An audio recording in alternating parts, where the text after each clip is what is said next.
লুৰিণজ্যোতি গগৈয়ে মোৰ সমষ্টিত ক'ত মিয়া মুছলমান আছে দেখুৱাই দিয়ক। তেওঁ যদি কোনোবা বেলেগ মানুহৰ কথা কৈছে এইটোত মই তেওঁৰ লগত একমত নহয়। তেওঁ ইনডাইৰেক্টলি এটা বেলেগ ভাৰতীয় মানুহক আক্ৰমণ কৰাৰ কথা কৈ আছে। তেওঁ চিধা চিধি ক'ব লাগে নহয় তেওঁ কাক উদ্দেশ্য কৰি এই কথাবোৰ কৈ আছে, হয় নহয়? তেওঁ কোনোবা এটা জাতিক উদ্দেশ্য কৰি কৈ আছে, তো সাহস আছে যদি নামটো কৈ দিয়ক। স্যার গোলাঘাট আর এই আপনার কার্বি আংলং আদি ঠাইত যে আপনি উচ্ছেদিত করেছে তাতে এই মাটিখিনি আদানি আম্বানিক দিব নাকি? আদানি আম্বানি নহয়, গছপুলি হ'ব। আদানিও আহি গছপুলি ৰুব পাৰে। স্যাৰ বিজেপি আৰু যদি গোলাঘাটত বা কাৰ্বি আংলঙত বা অমুক জেগাত আদানি আম্বানিয়ে যদি যায় দুটা ইণ্ডাষ্ট্ৰি কৰে, এইটোতো কোনো বেয়া কথা নহয়। মইতো মাতাত আছোঁ, কিন্তু মাতিলেও নাহিব ইমান দূৰ জেগাত, ক'ত আহিব? স্যাৰ আজি বিলাসীপাৰাত আমচুৱে উচ্ছেদিতৰ বিৰোধিতা কৰি তীব্ৰ ডাঙৰ মিটিং আমচুৰ মিটিঙত মানুহ হ'ব পাৰে, কিবা হ'ব পাৰে, কিন্তু আমি যিটো কৰিম বুলি কৈছোঁ কৰিমেই। আমচুৱে হুলস্থুল কৰিলে দুটা এভিকশ্যন বেছি হ'ব। আপোনালোকে বাছি বাছি সংখ্যালঘু অধ্যুষিত এলেকাতে সংখ্যালঘু অধ্যুষিত এলেকাত কৰা নাই, মিয়া মুছলমানক কৰি আছোঁ যিখিনিয়ে ফৰেষ্টত জবৰদস্তি সোমাইছে বা VGR PGRত জবৰদস্তি সোমাইছে। আমাৰ মানুহটো নোসোমায়। আমাৰ ক'ৰবাত যদি বড়ো মানুহ আছে, মিচিং মানুহ আছে, তেওঁলোকেতো ফৰেষ্ট পাত্তা পাব যোগ্য, নন ট্ৰাইবেলেতো পাত্তা নাপায়। গতিকে ফৰেষ্টত নন ট্ৰাইবেল মানুহ কেনেকৈ সোমাব পাৰে, আমাৰ মিয়া মুছলমানসকল কেনেকৈ সোমাব পাৰে? তেওঁলোকৰ কাৰণেতো চৰত ইমান মাটি আমি দিয়ে থৈ দিছোঁ। আমিতো চৰৰ মাটিত যোৱা নাই। চৰৰ মাটিততো আমাৰ বড়ো মানুহো যোৱা নাই, মিচিং মানুহো যোৱা নাই, অসমীয়াও যোৱা নাই, বঙালীও যোৱা নাই, বিহাৰীও যোৱা নাই। অসমৰ আধা মাটিটো তেওঁলোকৰ কাৰণে আছে চৰত। গতিকে তেওঁলোকে আকৌ চৰৰ পৰা শিৱসাগৰ যাব খোজে, যোৰহাট যাব খোজে, গোলাঘাট যাব খোজে, কেনেকৈ হ'ব? অসমীয়া মানুহ ক'ত থাকিব? আমচুৰ ৰেজাল্ট কৰ্মী আজি কৈছে যে আপোনালোকে যিটো উচ্ছেদ কৰি আছে, উচ্ছেদৰ কাৰণে আপোনাক আইনৰ কাঠগড়াত থিয় কৰাব। হৈ যাম থিয়, কি অসুবিধা আছে? স্যাৰ বিজেপিৰ কমিটমেন্ট আছিল স্যাৰ কাৰ জৰিয়তে হিন্দু বাংলাদেশীক স্যাৰ নাগৰিকত্ব দিয়াটো, কিন্তু আছুৱে এতিয়া স্যাৰ প্ৰটেষ্ট কৰি আছে। আছুৱে প্ৰটেষ্টটো কৰিছে, আছুৱে সুপ্ৰিম কোৰ্টত কেছো দিছে। গতিকে সিদ্ধান্তটো সুপ্ৰিম কোৰ্টে ল'ব। গতিকে কোনোবাই আন্দোলন কৰাটো মই বাধা নিদিওঁ, কিন্তু কাখন এখন আইন হয়।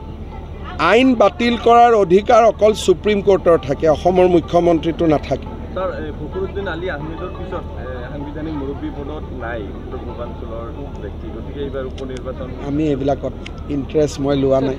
মোৰ এতিয়া ইণ্টাৰেষ্ট এভিকশ্যনত আছে, অসমীয়া মানুহক যেনে তেনে ৰক্ষা কৰাত আছে। গতিকে মোৰ এতিয়া ইণ্টাৰেষ্টটো অলপ বেলেগ জেগাত আছে। স্যাৰ এটা নেশ্যনেল লেভেলত যিবোৰ চৰ্চা হৈ আছে, ৰাহুল গান্ধী বিধিগতভাৱে নিৰ্বাচন আয়োগক অভিযোগ কৰিব লাগিছিল ভোট চুৰি সন্দৰ্ভত, কিন্তু নকৰাৰ কাৰণে ৰাহুল গান্ধীক ক্ষমা খোজাৰ কাৰণে কৈছে। আপোনালোকে নিজেই জানে যে আমাৰ অসমত এখন চৰত হওক বিভিন্ন জেগাত মৰা মানুহৰ নাম দিটো ভোটাৰ লিষ্ট ভৰ্তি হৈ আছে, নিজৰ নাম নাকাটে।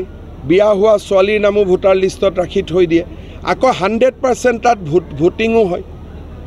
গতিকে SIR আহিলে ভোটাৰ তালিকাৰ নাম আৰু আধাৰ এই দুইটা যেতিয়া সংযোজিত হ'ব তেতিয়া সমস্যাবোৰ নোহোৱা হ'ব। কিন্তু ৰাহুল গান্ধী আকৌ SIRৰ বিৰোধিতা কৰে। গতিকে তেওঁক কি লাগে তেওঁ নিজেও স্পষ্ট নহয়। তেওঁতো ইলেকশ্যন কমিশ্যনক গৈ ক'ব লাগে যে ভোটাৰ তালিকা সংশোধন কৰক, নামৰ লগত আধাৰ নম্বৰটো লগাই দিয়ক, যাতে দুটা মানুহে দুই জেগাত ভোট দিব নোৱাৰে। তেওঁৰ সেইটোত ইণ্টাৰেষ্ট নাই। তেওঁ খালি নিৰ্দিষ্ট মানুহ কিছুমানৰ নাম লৈ তেওঁ দেখুৱাই আছে। আৰু যদি তেনেকুৱাই ভোটাৰ লিষ্ট বেয়া, হিমাচলত তুমি কেনেকৈ জিকিলা, কৰ্ণাটকত তুমি কেনেকৈ জিকিলা, তেলেংগানাত কেনেকৈ জিকিলা, তুমি জিকিলে ভাল। ইমান দিন EVM কৰি চলিলে, এতিয়া EVMৰ গুলিটো নুফুটাৰ কাৰণে এতিয়া নতুন গুলি এটা লৈছে। চাওক, BTCত উচ্ছেদটো ইমান সহজ নহয়, কাৰণ BTCত বহুত মানুহে মাটিৰ পট্টাই পোৱা নাই। প্ৰথমতে খিলঞ্জীয়া মানুহক মাটিটোতো দিব লাগিব 26টা জনগোষ্ঠী। এনে যদি এভিকশ্যন কৰে তেতিয়াহ'লে আপুনিও এভিকশ্যন হৈ যাব। এতিয়া অসমত আমি কেতিয়া এভিকশ্যন কৰিছোঁ? প্ৰথম বসুন্ধৰা আঁচনি আনি আমাৰ মানুহখিনিক মাটিৰ পট্টা দি তাৰ পিছতহে উচ্ছেদ। এতিয়া যদি BTAD ডাইৰেক্টলি উচ্ছেদ কৰে তেতিয়াহ'লে দেখোন কোচ, কলিতা, ৰাভা, বড়ো, আমাৰ গোৰ্খা, হিন্দীভাষী, আদিবাসী, বঙালী চবেই এভিকশ্যন হৈ যাব। দোষ কি? কাৰণ মাটি এতিয়ালৈকে তেওঁলোকৰ বিষ্মুটুৱাৰী শেষেই হোৱা নাই। যেতিয়া প্ৰক্ৰিয়াটো শেষ হ'ব, সকলো মানুহে মাটিৰ অধিকাৰ পালে তেতিয়াহে আপুনি ক'ব পাৰিব যে এইখিনি মানুহক উচ্ছেদ কৰক। গতিকে BTADত প্ৰথম কাম হ'ল মানুহক পাট্টা দিয়া, দ্বিতীয় কাম এভিকশ্যন। অসমত পাট্টা দিয়া কামটো হৈ গ'ল কাৰণে আমি এভিকশ্যনত লাগিছোঁ। গতিকে চব বস্তুৰ ছিকুৱেঞ্চ আছে, প্ৰণালীগতভাৱে আগুৱাই যাব লাগিব। এইটো ইম'শ্যন আৰু আৱেগৰ কাম নহয়।